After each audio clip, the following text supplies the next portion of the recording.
At dinner, my niece leaned over and whispered, "You don't belong here." The table laughed like it was cute. I took my son's hand and walked out. An hour later, Dad texted, "Don't forget the payment in the morning." I answered, "Already forgotten." By noon, the group chat was in full panic mode. The moment my niece said those words, something inside me went completely still. Let me tell you how I ended up at that dinner table in the first place. My name is Rachel, I'm 32, and for the past few years, I've been what you might call the family's unofficial bank. Except banks get paid back eventually, right? I work as a software engineer. Pulled myself through community college while working 2 jobs, landed at a tech company in Seattle, and honestly, I've done pretty well. My son Liam and I have a nice little house, nothing fancy, but it's ours. Well, mostly ours. The bank still owns a good chunk of it. My parents, though, they run this antique shop in Tacoma that's been one good season away from breaking even for about a decade now. My older brother Derek and his wife Vanessa have this amazing talent for finding jobs that just aren't the right fit every few months. Me. I've been filling in the gaps. It started small, you know. Dad needed help with some medical bills after his heart scare. Of course I helped. What kind of daughter wouldn't? Then it was Derek's car transmission. Then Mom wanted new appliances. Then Derek's rent. Then the mortgage. Do you think there's a point where helping family crosses a line into being used? Because I'm still not sure where that line was, but I definitely crossed it. Anyway, last month I got this text from Mom. "Family dinner Friday at 6. We're celebrating. Don't be late." Celebrating what, she didn't say. But I showed up with Liam, a bottle of wine, and honestly I was just happy to be included. Isn't that sad? I was grateful for the invitation to dinner with people I'd been bankrolling for years. The house smelled incredible when we walked in. Garlic and rosemary, the fancy stuff Mom usually says is wasteful. The dining table was set like something out of a magazine. There were flowers. Flowers. My mother once told me fresh flowers were paying money to watch something die. And the food? Prime rib. Lobster tails. The kind of spread that costs what I make in a week. I should have known something was off right then. Derek was already half drunk, going on about his new venture. Some cryptocurrency thing he'd invested in. Vanessa was showing off a handbag that I knew cost at least $2,000 because I'd seen it in a store window and actually gasped at the price tag. "Looking good, sis," Derek said when he saw me, in that tone that meant the exact opposite. "Walmart having a sale?" Everyone chuckled. I ignored it. I'd gotten good at ignoring things. Liam sat next to me, quiet as always around this part of the family. My sweet, sensitive boy who loved dinosaurs and building Lego cities and reading books about space. He was picking at his lobster, clearly uncomfortable. That's when Madison, my 10-year-old niece, decided to pipe up. "Aunt Rachel," she announced, loud enough for the whole table to hear, "my mom says you dress like someone who's given up on life." I froze. Fork halfway to my mouth, I just froze. Vanessa didn't correct her. She just smiled into her wine glass. "Madison, that's not very nice," I said carefully, trying to model the behavior no one else at this table apparently thought was important. He shrugged. "I'm just saying what Mom said." Then she turned to Liam, and I watched this little girl, this child I'd bought birthday presents for, this kid whose school supplies I'd funded, lean over and whisper just loud enough for me to hear, "You don't belong here." The entire table burst out laughing. Not polite laughter. Not, "oh my kids" laughter. Real, genuine, think it's hilarious laughter. My father was practically choking on his prime rib. My mother had her hand over her mouth, shoulders shaking. Derek raised his glass like Madison had just made a toast. "Oh my God, she's savage," Vanessa said proudly, ruffling Madison's hair. "I wonder where she gets it." I looked down at Liam. My 7-year-old son was staring at his plate, his ears bright red, his little hands clenched into fists on his lap. And something in me just broke. Not broke down. Broke free. I stood up, calmly set down my napkin, reached for Liam's hand. "We're leaving." "Oh, come on, Rachel," Mom said, rolling her eyes. "Don't be so dramatic. She's just a kid." "A kid you're teaching that cruelty is funny," I said quietly. "Liam, get your jacket." "Rachel, sit down," Dad said in that voice he uses when he expects to be obeyed. "You're making a scene." "No, I'm leaving." "There's a difference." Derek snorted. "Always so sensitive. Can't take a joke." I didn't respond. I just took my son's hand, his small, trembling hand, and walked out of that house while my entire family sat there watching. Imagine walking away from people you've sacrificed everything for, and they don't even try to stop you. They just let you go like you're the problem. The car ride home was silent for the first 10 minutes. Then Liam's small voice from the back seat. "Mom? Are we really not supposed to be there?" I had to pull over right there on the highway. I unbuckled, climbed into the back seat and held my baby boy while he cried into my shoulder. "We belong anywhere we decide to belong," I told him. And we decide we don't belong anywhere that makes us feel small. We got home around 9. I made us grilled cheese sandwiches, comfort food, and we watched Liam's favorite movie about the kid who builds a robot. I tucked him into bed, kissed his forehead, and told him he was the best thing that ever happened to me. Then I sat on my couch in the dark, staring at nothing, wondering how I'd let it get this bad. That's when my phone lit up. A text from Dad. No, are you okay? No, sorry about tonight. Just, don't forget the payment in the morning. I read it 3 times. The payment. The $2,800 mortgage payment I'd been making for 14 months straight. The one that kept my parents in their house while they served prime rib and mocked my clothes. Oh, and that didn't include the $1,600 I sent Derek every month for his rent. Or the random emergencies I covered. Or the utilities. Or any of the other dozen ways I'd been keeping this family afloat. And my father was texting me a reminder. Like I was some app that auto-pays his bills. My hands were shaking when I typed back, already forgotten. Then I turned off my phone and sat there in the dark, feeling lighter than I had in years. Do you think I did the right thing? Or should I have just kept my mouth shut and kept paying? Well, what happened next made that decision for me. Because when I turned my phone back on the next morning, I had 47 missed calls in a group chat that was absolutely losing its mind. And let me tell you, watching my family panic was just the beginning of what turned into the sweetest revenge I never planned. I didn't turn my phone back on until almost noon the next day. Best sleep I'd had in months, honestly. Liam and I made chocolate chip pancakes, built Legos, just had a normal Saturday morning without me stressing about everyone else's problems. When I finally checked my phone, 47 missed calls. The family group chat had exploded. 127 messages. Mom, Rachel, your father's mortgage payment didn't go through. Please send it ASAP. Dad, Rachel, this isn't funny. The bank needs the payment today. Derek, yo sis, my landlord is texting me. Where's the rent money? Then they got more frantic. Mom, Rachel, we need that payment. The late fee is $150. Vanessa, this is so immature, Rachel. Punishing the whole family because your feelings got hurt. Mom, I'm calling your work. This is ridiculous. She threatened to call my job. Can you believe that? Around 10:30 the tone shifted. Derek, okay look, maybe we were a little harsh last night. Can we talk? Mom, sweetie, you know we love you. Let's just move past this silly misunderstanding. I sat there reading through all of it and I started laughing. Because not one single message said, I'm sorry. Not one mentioned what they'd done to Liam. It was all about what I owed them. What would you have done? I opened my banking app and canceled every automatic payment. The mortgage, Derek's rent, all the utilities I'd somehow gotten stuck paying. Everything. Gone. Then I transferred that $4,400 into a new account I named Liam's Future. Felt incredible. My phone kept ringing. Dad, Derek, Mom. I let them all go to voicemail. Then Aunt Linda called. My mom's older sister, the only family member who's ever treated me like a person instead of an ATM. She lives in Portland and actually remembers Liam's birthday. I answered. Rachel, honey, your mother called me in hysterics saying you've abandoned the family. What happened? I told her everything. Long silence. Then, good for you, sweetheart. I was wondering when you'd finally grow a spine. You're not mad. Mad? Rachel, I've watched them bleed you dry for years. Your mother brags to me about her renovations and fancy dinners, and I've been wondering how they afford it. Now I know. Let them figure out their own bills. Do you know how good it felt to have someone actually support me? After we hung up, I finally responded to the group chat. I've canceled all payments. You're all adults. Figure it out. Then I muted it. My phone exploded again, but I didn't answer. Sunday was more frantic messages. Derek even sent me a Venmo request marked, urgent please. I declined it. Monday, I got a call from Madison's school. We need to speak with you about your niece. My stomach dropped. Is she okay? Her lunch account is overdrawn and her parents haven't responded. You're listed as the emergency payer. Can you update the account? Of course I was the backup payer. Of course. Please remove me from the account. Contact her parents directly. I hung up feeling guilty but also powerful, like I was finally in control of my own life. The group chat turned nasty. Vanessa, you're really going to let your niece go hungry at school? What kind of aunt are you? Derek, my landlord is threatening eviction. Is this really the hill you want to die on? Mom, your father has been crying all day. I hope you're happy. That almost got me. Almost. Then I remembered Liam crying in the car asking if he belonged. Tuesday my manager called. Hey Rachel, weird question.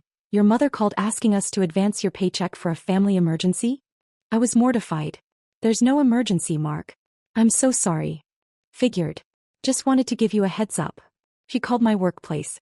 Imagine being that desperate. That night Aunt Linda called again. Your mother begged me for mortgage money. I said no. She called me a traitor. Linda, I'm so sorry. Don't be. Best phone call I've had in years. By Wednesday their messages changed. Dad, Rachel please. We can talk about this. Let's have dinner. Mom, we're willing to apologize if that's what you need. Just please, the mortgage is due Friday. Notice that. Willing to apologize if that's what you need. Not an actual apology. I lay in bed that night, Liam asleep in the next room, and realized I wasn't angry anymore. I was just done. And that's when I figured out exactly what I needed to do.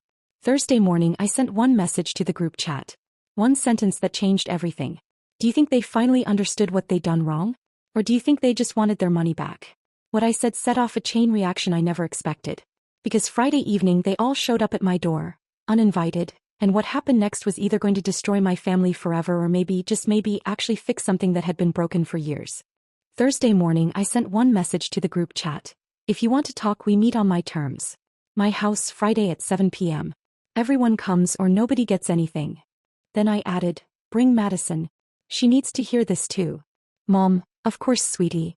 We'll be there. Derek, fine. But can you at least cover rent this month while we... I didn't respond. Friday at 6:45 p.m. I was ready. Liam was at Aunt Linda's for a sleepover. I didn't want him there for this.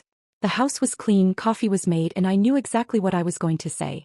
At 7:02 they knocked. All of them. Mom, Dad, Derek, Vanessa, and Madison looking confused about why she had to come. Rachel. Mom swept in for a hug. I stepped back. Living room. Sit. The smile on her face faltered.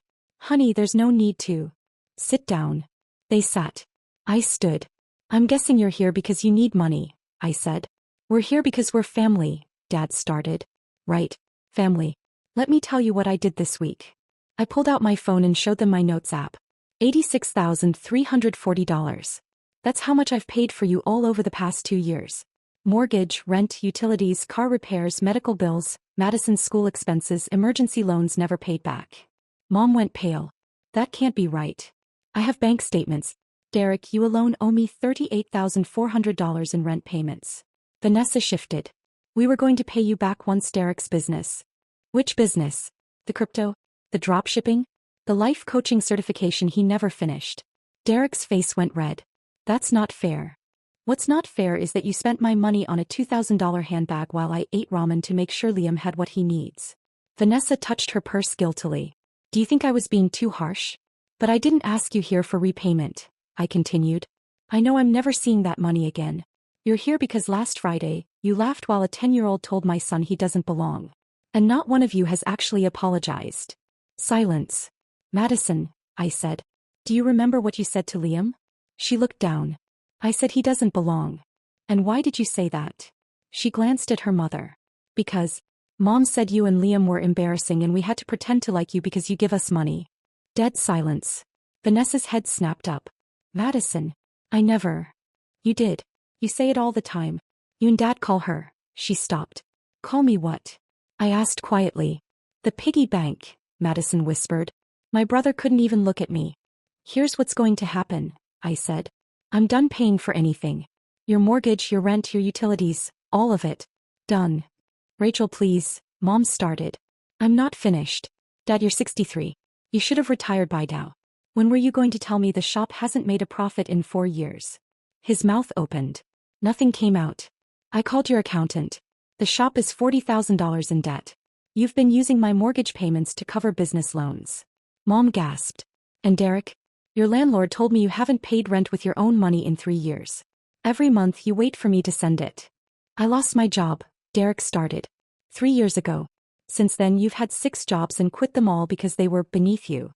Vanessa stood up. I have a child to raise. So do I. I'm a single mother working 50-hour weeks. Somehow I still paid for your entire life. What's your excuse? She sat back down. Here's what I want.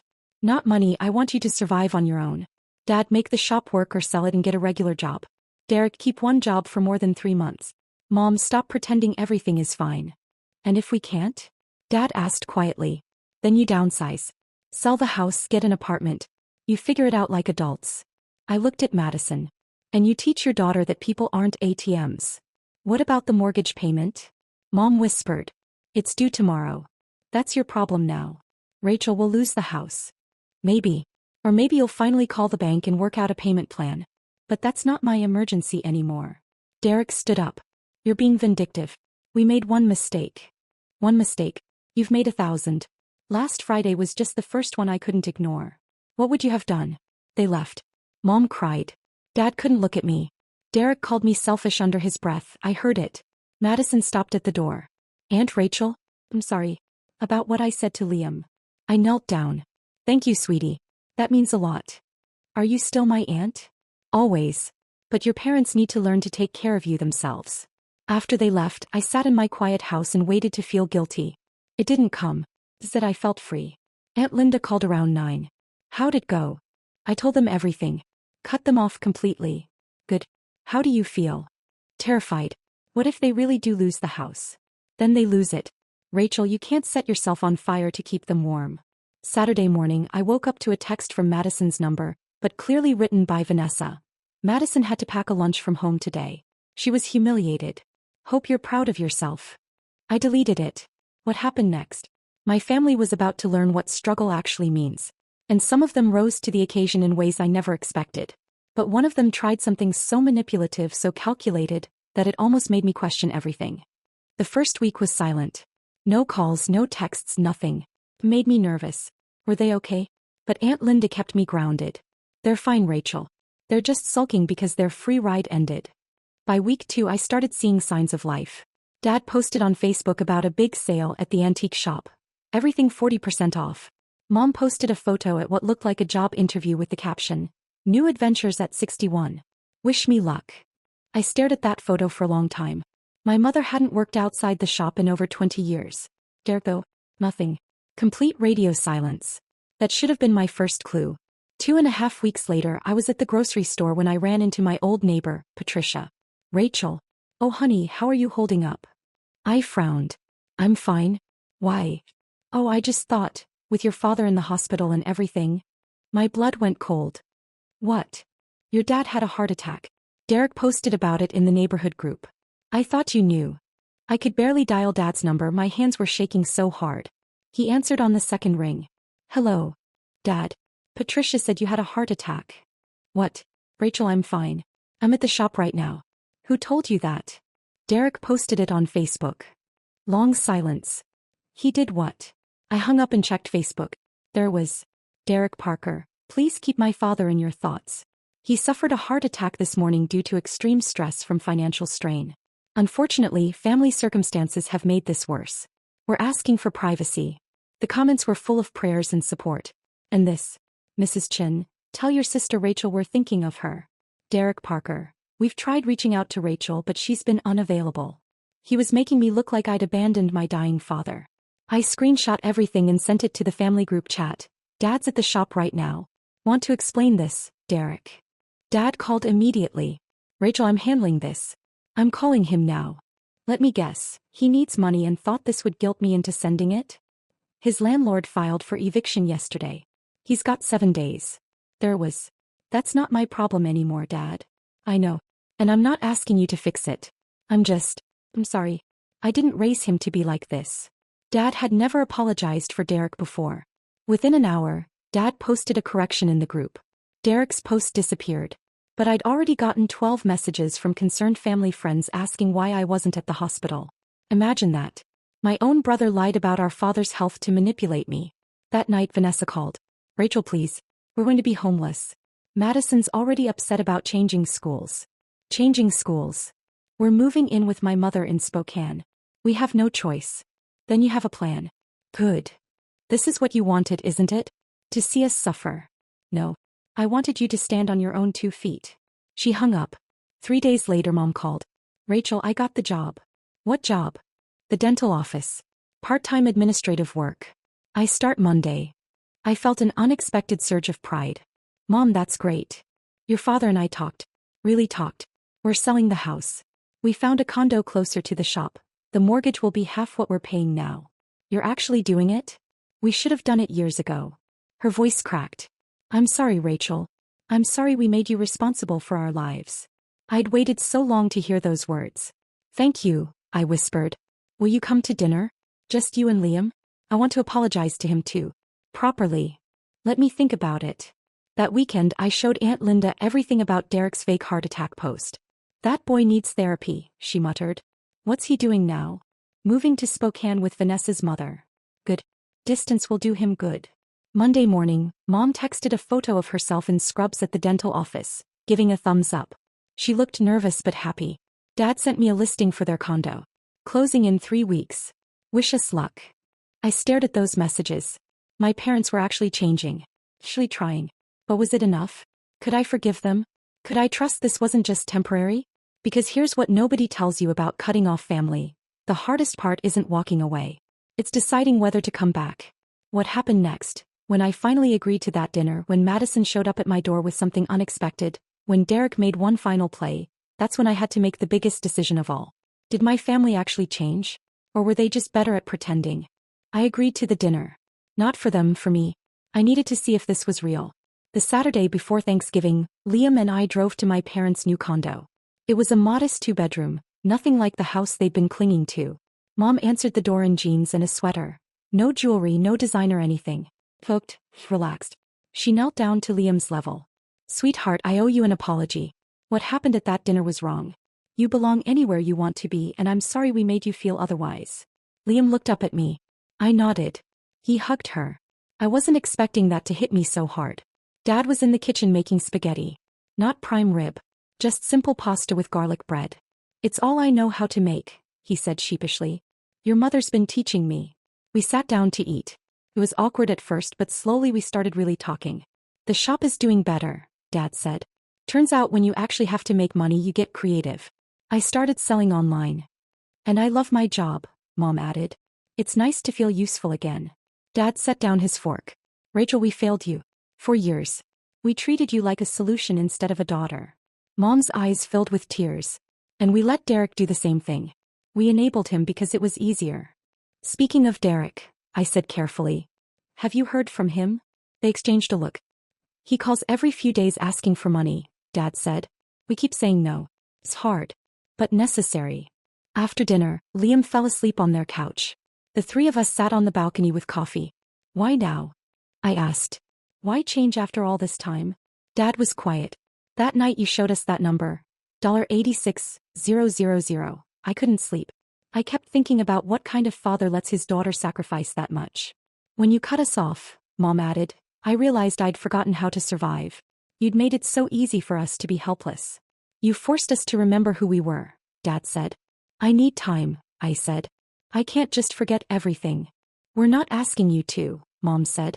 Just give us a chance to prove we've changed. 3 weeks later my doorbell rang. Madison stood on my porch, alone. Vanessa's car was idling in the driveway. Aunt Rachel? Can I talk to you?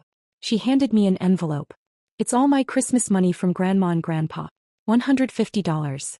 I want to pay you back. My throat tightened. Madison, you don't have to. Mom said what I said to Liam was cruel. I need to make it right. Tears filled her eyes. I didn't know we were being mean to you. But it's not normal, is it? No, sweetheart. It's not. Is Liam here? I want to apologize to him too. I called Liam down. He came cautiously. Madison looked right at him. Liam, I'm really sorry. You do belong. You belong anywhere. I was being a bully and that was wrong. Liam studied her. Then, wanna see my Lego spaceship? Just like that. Kids are amazing. While they played upstairs, Vanessa came to the door. I'm not here to ask for anything. I just wanted you to know. Living with my mother has been humbling. Derek got a job at a warehouse. He hates it, but he's keeping it. And I started at Target. How's Madison? Better than we are. Kids are resilient. She paused. Derek won't admit it, but Dad tore into him about the fake heart attack. Told him he was ashamed. It broke something in Derek. Maybe in a good way. Is he going to apologize? I don't know. His pride is a lot. But he's trying. After they left, I looked at that $150 envelope. I didn't cash it. I framed it and hung it in my office. A reminder that change is possible. Christmas morning, Liam and I went to my parents' condo. Just the 4 of us. We exchanged modest gifts. Played board games. Laughed. It wasn't perfect. But it was real. As we left, Dad pulled me aside. I know we can't undo the past. But I want you to know. I'm proud of you. Not for the money you make, just proud of the person you are. The mother you are. I cried the whole drive home. Derek never apologized directly. But 6 months later he sent a Venmo payment. $200 with the note, one of 192. He was paying me back. $200 a month. It would take 16 years, but he was trying. I put it all in Liam's college account. A year later my parents are still in their condo. Mom still works. Dad's shop is surviving. They have their own life. Derek's been at the warehouse for 14 months. A record. Madison video calls Liam every week. Me. I took Liam to Disneyland. I bought myself new clothes. I set boundaries and kept them. Did I get my revenge? Maybe not the dramatic kind. I didn't watch them crash and burn. I watched them struggle, adapt, and grow. And honestly, that feels better than any revenge could have. My family isn't perfect. We probably never will be. But we're learning what it means to be family without transaction, without resentment. And that $150 from Madison? It reminds me every day that the best revenge isn't making people pay. It's teaching them what they're worth without you.